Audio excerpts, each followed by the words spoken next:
Hi everyone, I hope you're having a great summer. This week we passed a milestone that many of us hoped we would have passed much sooner. We finally recovered all the jobs lost during the Great Recession. Since the start of 2015, when I first took office, Rhode Island's created 14,000 jobs, and our job count is now at an all-time high. Our unemployment rate, the highest in the nation the year before I took office, is now well below the national average. And our labor force has expanded in every month of the last 6 months.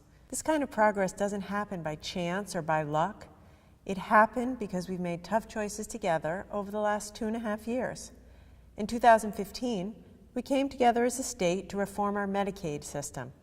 Our progressive reforms have cut costs by more than $100 million while expanding access to care and preserving important benefits for more Rhode Islanders.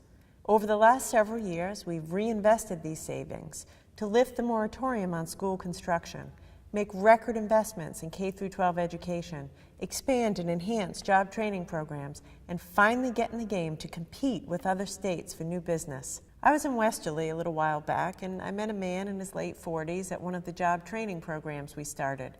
He pulled me aside and he said, "Governor, thanks for believing you can teach an old dog new tricks." I do believe that.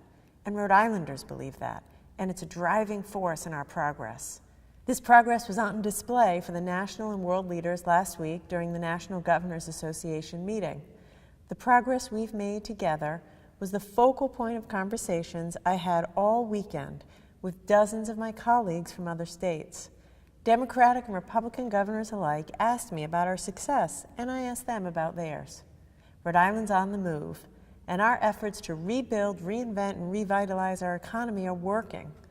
Our work's not done, but the simple fact is this: there are more jobs in Rhode Island today than ever before. Unemployment is as low as it was before 9/11, and major global companies like General Electric and Johnson & Johnson have chosen to plant a flag here, and they're hiring Rhode Islanders. Now that's progress we can be proud of, and progress we need to keep building on. So thank you, and have a great week.